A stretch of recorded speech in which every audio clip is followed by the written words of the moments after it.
In this video, I'm going to show you an aggressive, easy-to-learn system called the Grand Prix attack that you can use against the Sicilian to hopefully checkmate your opponents very early in the game. It's a lot of fun. I think you're going to like this. Let's go ahead and get started. So this is the third part, I think the third part, in a series where I'm teaching you an opening repertoire. So basically what you can play after e4 against anything that your opponents might play. And we're going through and covering different responses. So against c5, the Sicilian defense, I'm going to recommend the move knight to c3. This is different than what most people do. Most people are going to use the other knight and play d4 right away. This is called the closed Sicilian, and it might surprise people on move 2, honestly, at the lower levels. Okay, so what I'm going to do is actually show you a game from start to finish where you get to see the Grand Prix attack in action. You get to see the ideas behind it, a nice checkmate at the end. And I want you to remember this game because this game is kind of the idea that you need to keep in the back of your mind for why are we even playing the Grand Prix attack, okay? So let's take a look. Knight c6, we're going to play f4. This is what starts the Grand Prix attack, okay? You get these two pawns up. We're going to be pushing this guy forward later and attacking the king after it castles, okay? So they play d6. We bring out our knight. They play g6. And of course, black can play any number of moves. We're going to come back and talk about some different ones. But right now, just follow what the idea is, okay? Bishop c4 lining up on the weak spot. That's a cool spot for the bishop to be. We castle. We play d3. They castle. Okay, this is kind of the critical main position of the Grand Prix attack. We've got both our knights out. We've got this f-pawn pushed forward. We've got the bishop on c4, and then the pawn on d3 is kind of defending when we've castled. Now, in this example, I've set up black's pieces this way. Of course, they can be doing different things, and you're going to have to adapt that a little bit, but hang with me. Watch the idea. So in the Grand Prix attack, there are two key ways that we are going to attack our opponent's king. Okay, you ready for this? Queen to e1. You will notice, because our f-pawn is pushed forward, we can very quickly slide the queen over and get to the king side to attack the king. That's very useful. Okay, and we're going to do that. So queen e1, that's the first idea. The second idea, after let's just say they play a move like a6, is the move f5. We're going to push this pawn forward. Now, why are we doing this? It is not, listen carefully, it is not to recapture this pawn. We don't care. We're losing a pawn. We don't even care. When you play the Grand Prix attack, you have to get this idea into your mind. We don't mind if we lose pieces. We might lose some pawns along the way. We might lose some pieces along the way. We're going to actually talk about this rook, believe it or not. We might lose this rook along the way. That's okay. Because when you play the Grand Prix attack, you are going for the king, you are going for checkmate, and that is all you care about. If you've never played chess this way, I highly recommend you learn this opening if for no other reason than to practice playing chess like this. It is a very good habit, especially if you're a beginner or intermediate player. It's a very good skill to learn, to understand that, like, yes, once you first learn about chess, pieces are valuable, but then when you want to get to the next level, it's like, okay, pieces aren't actually that valuable as long as you're getting checkmate. Who cares, right? So that's kind of the idea. So when we play f5, all that to say, we're not going to take it back. So why do we play f5? Well, we opened up our bishop. That's one thing. We open up the rook. That's another thing. And we've opened up black's king because when they take us, their king is more exposed. Okay? So there's multiple reasons why f5 is a very good attacking move. Also, it shuts down their bishop. Their bishop can't come out and causes problems as well. So lots of reasons. So what do we do after that? The queen comes over. Remember, that's why we went here in the first place. We wanted to bring the queen over, and look at this. We are lining up on h7. Black's like, oh, okay, thank you very much. I'll take another pawn, right? Knight to g5. We're already in a winning position, okay? We are about to checkmate them on h7. And you say, Nelson, that's defended by the knight. Not for long, right? Not for long. If they do something like this, thank you very much. We take it, and when they take back, the game is over. This is 13 moves, and the game is over with a beautiful checkmate on h7. Now, of course, I didn't play all of the best moves for black. Doesn't matter. I want you to remember, this is the idea. This is what the Grand Prix attack is supposed to look like in a perfect world. Okay? So let's go back one more time. This is very important. Please remember this example. We play knight c3. We get our pawn out there.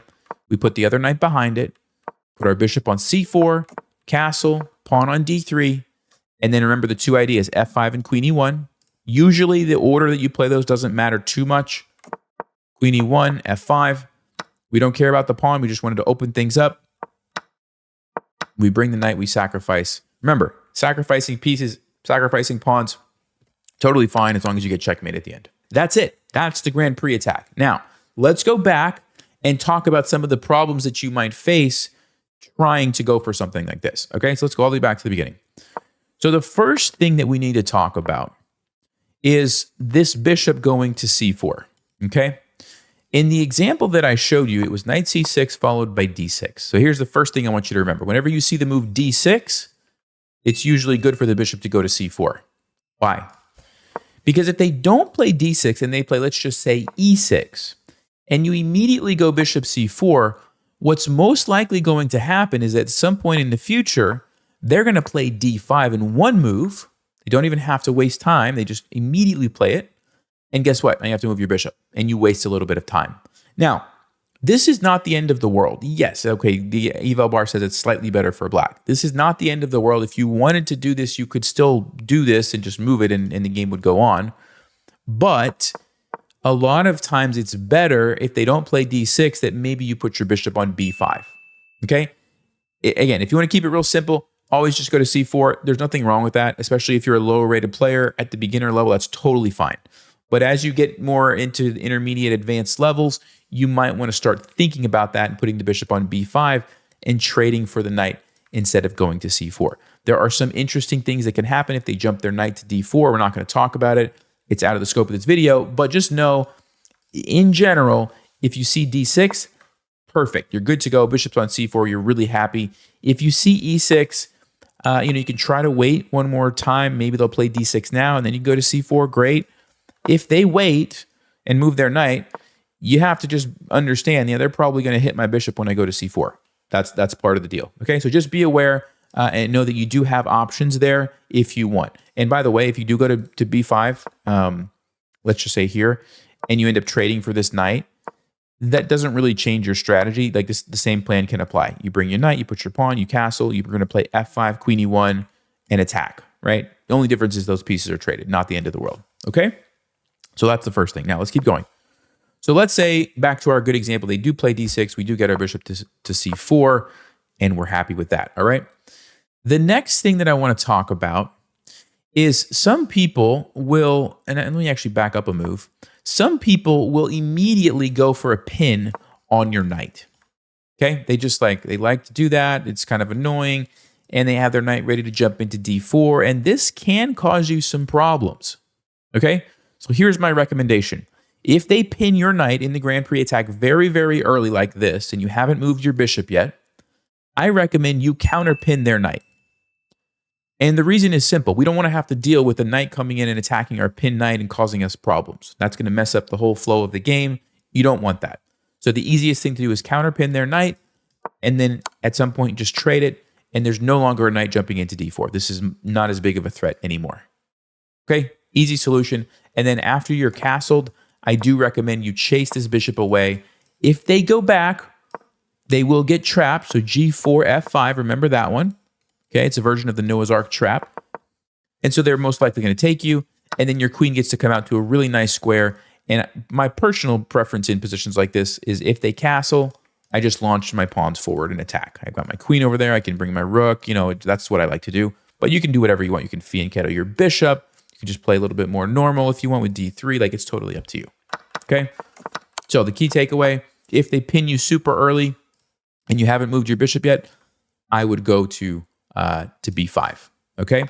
If the pin comes a little bit later, let's just say maybe they could do g6, bishop c4, and maybe do it now, bishop g4 now. There might be a tactic, so that's the first thing that you want to pay attention to. If your bishop's already on c4, there might be a tactic, like in this example, we take with check, and then we go knight g5. So this is a one to just kind of keep in the back of your mind. Look and see if it's there. Maybe it works, maybe it doesn't, right? But the idea is that now you can take their bishop, right? And then if for some reason that tactic doesn't work, like let's say they brought their knight out first, and then they go bishop g4, now the tactic no longer works because it's defended. There's a couple of ways you can do this. I have played it two different ways. Option number one, you can play h3 and just force them to make the trade, okay? And then the game goes on from there. If the knight attacks you, a lot of times you can drop the queen back and defend this. But we're going to talk about this in more detail in just a second, so just forget about that, I guess. Anyway, talking about the bishop, you play h3. The other option is sometimes I will play queen e1 and let them take me, okay? And I'll take back with the rook. And then if this happens, you can again go to f2 to defend, or sometimes we will actually ignore this, okay? So that brings me to my next point. So let me just go back. And I know I'm saying a lot, guys. Maybe watch the video a couple times just to let all these ideas. But once you learn these key ideas that I'm telling you, the nice thing is you're going to just be able to go play and you're going to have a lot of fun. You're going to win a lot of games. And you're not going to have to memorize, okay, we had to move here and here and here, like all these different lines. Like, no, just remember a couple of key ideas and you're going to have much more success, I think. All right, so let's go back for a second. I want to talk about one more thing. And I touched on it earlier. I said, like, when we played the Grand Prix attack, we're okay giving up pieces. So I want to show you one line here. So we castle. Let me see if I can find it. Knight f6. At some point, your opponent might jump in here with their knight, okay?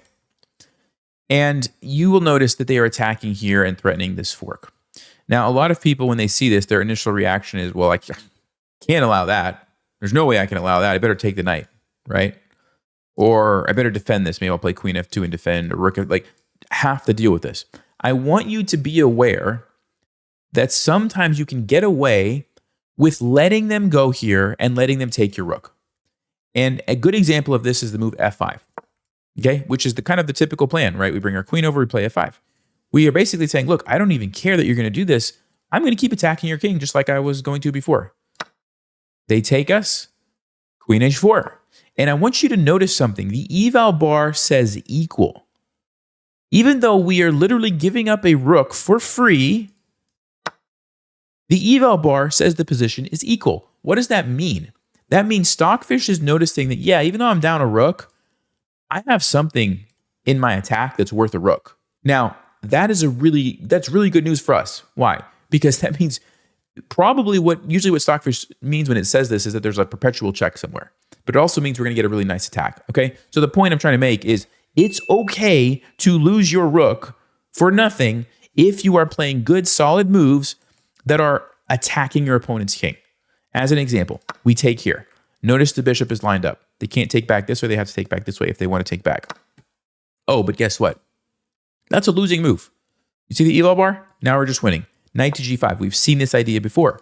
That's why I wanted to show you that game in the beginning, because these ideas, queen h4, knight g5, sacrifice the rook, they show up in all different types of ways. Here's a different variation where we sacrificed our rook, but it's the same concept. We're threatening checkmate, and we're going to take this knight. So black's not paying attention. They play a random move. Thank you very much. Game is over. Checkmate, right? And even if they play a better move, we still have a winning position.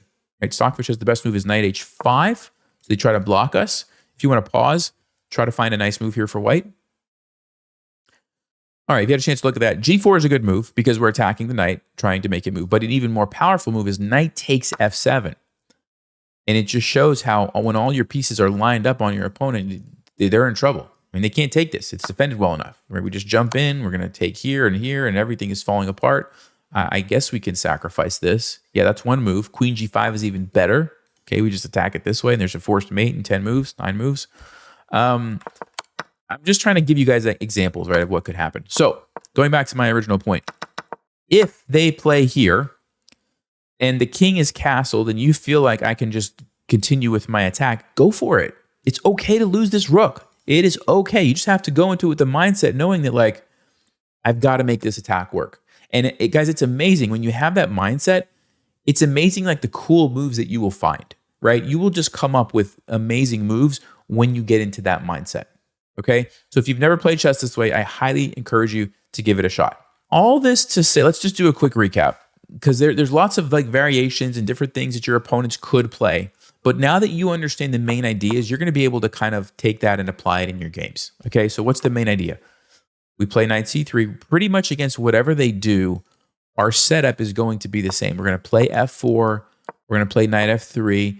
We're going to put our bishop either here or here. If they play d6, I'm happy to go to, to c4. If they don't, I don't want to lose the time. Maybe I'll go to b5 and trade it, right? That's fine too. And then we're going to do the same thing. d3, we're going to wait for them to castle, and we're going to launch the attack. And now if they, for some reason, don't castle and they're doing some other random stuff, you don't have to like do this plan, right? This is just one plan. It's there if you need it. If it makes sense, do it. If they, for whatever reason, start moving their king over on this side of the board, well, I'm not going to go here. I'm going to do something else. And maybe let's go A3 and B4. Let's just push in the center and attack them. Like, you have options, right? I'm just giving you the plan. It works in a lot of cases. And yeah, that's what I recommend that you can do. Now, I want to show you guys, to end this video, I want to show you an actual game that I played recently. I don't know how recently, but I played it on chess.com where I played the Grand Prix attack. And I want to just show it to you as kind of an example of like, what does this look like in real life? Okay, so just give me 1 second. I'll pull up this game. All right, guys, so here's the game. This was a 3-minute game, and it's played against, we're obviously two 2,500 rated players, and I just want to show you what this looks like in real life. So I played knight c3. They played d6, so as soon as I see d6, I'm thinking like, okay, bishop can go to c4, and I should be happy, right? f4, knight f3, bishop c4, castles, d3. I dropped my bishop back. This is like, if you know they're going to play d5, you can kind of like plan ahead, and it gives you more options. So for example, if they play d5 now, I can do basically whatever I want because I don't have to worry about my bishop. So if I want to take, I can. If I want to push by, I can. If I want to do something else, I can. Whereas if I wait and do something else first, then when they play d5, I don't have options. I have to either take or move my bishop back. That's it. So it's a proactive thing. Anyway, don't worry too much about that. So they castle. Queen e1, right? You've seen this idea before. You kind of knew this was coming, hopefully. f5, right? Remember, I don't care. I don't care that there's 1, 2, 3, 4 pieces and I'm losing a pawn. Remember, I'm not going there because I'm trying to trade pawns. I want to open up my bishop. I want to open up my rook and hopefully open up something, either this diagonal or this file, to attack the king. Right? That's why I'm going there. So I don't care. So they take it this way. Cool. And now my bishop is more powerful. What do you think I'm going to do next? Yeah, bring the queen. Guess what? Knight g5 maybe looks good. Maybe even bishop g5 looks good. There's lots of ways to attack. Maybe bishop h6, right? Just bring the pieces over there. Start looking for the tactics. My opponent captured. It's a mistake. See if you can pause and figure out what I played here. Right, if you had a chance to look at that, the move is knight to g5, right? Remember, we don't care about recapturing these pawns. Like, who cares if they take all the way down to here? If I checkmate the king, it doesn't matter, right? So knight g5 also opens up the rook. Look at this. That's a triple attack on f7 and a checkmate threat. Black is already in a losing position. We're on move 12.